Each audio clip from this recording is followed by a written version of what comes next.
নমস্কাৰ সকলোলৈকে শাৰদীয় দুৰ্গোৎসৱৰ হিয়া ভৰা শুভেচ্ছা জনালো। শৰৎ মানেই হ'ল দুৰ্গোৎসৱ অথবা দুৰ্গা পূজা। আহিন মাহৰ শুক্ল পক্ষৰ ষষ্ঠীৰ পৰা আৰম্ভ কৰি দশমীলৈ পালন কৰা হয় এই দুৰ্গোৎসৱ।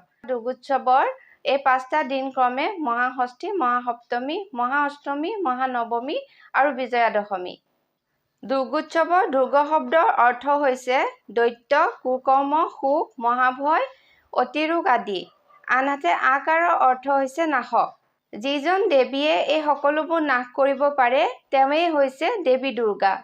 মা দুৰ্গাৰ মৰ্ত্যলৈ আগমনৰ পিছৰ দিনা অৰ্থাৎ মহালয়াৰ পিছদিনাৰ পৰা নৱৰাত্ৰি পালন কৰা হয়।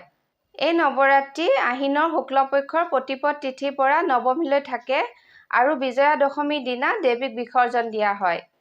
এই নৱৰাত্ৰিৰ 9টা দিনত মা দুৰ্গাৰ 9টা অৱতাৰক পূজা কৰা হয় আৰু লগতে চণ্ডীপাঠ কৰা হয়। মাৰ্কণ্ডেয় পুৰাণ, ব্ৰহ্মবৈৱৰ্ত পুৰাণ, দেৱী ভাগৱত আৰু কালিকা পুৰাণ আদি প্ৰাচীন পুথিসমূহত ভিন্ন ভিন্ন আখ্যান আৰু বিভিন্ন পূজাবিধি উল্লেখ থকা দেখা যায়।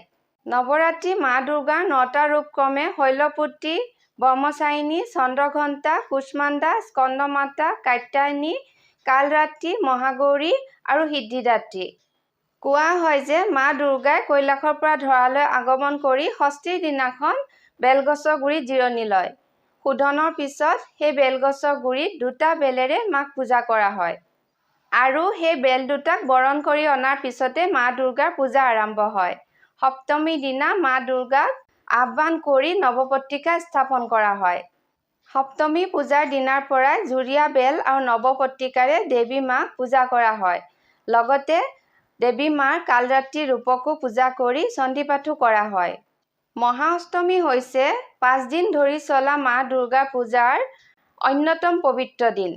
এই দিনটোক অষ্টপূজা হিচাপেও জনা যায় কাৰণ এই দিনটোতে মা দুৰ্গাৰ অষ্টসমূহৰ পূজা অৰ্চনা কৰা হয়।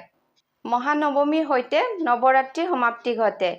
এই মহানৱমীৰ দিনা মা দুৰ্গাৰ সিদ্ধিদাত্ৰী ৰূপক পূজা কৰাৰ বিধান আছে।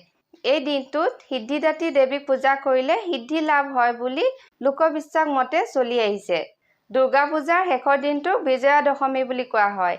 এই দিনটোত মহিলাসকলে সেন্দুৰ খেলে আৰু লগতে ষষ্ঠীৰ বেদীত প্ৰতিষ্ঠা কৰা মা দুৰ্গাক বিসৰ্জন দিয়ে। শাৰদীয় দুৰ্গা পূজাৰ এই উৎসৱমুখৰ পৰিৱেশত গঢ় লৈ উঠক এক শংকামুক্ত ন পৃথিৱীৰ।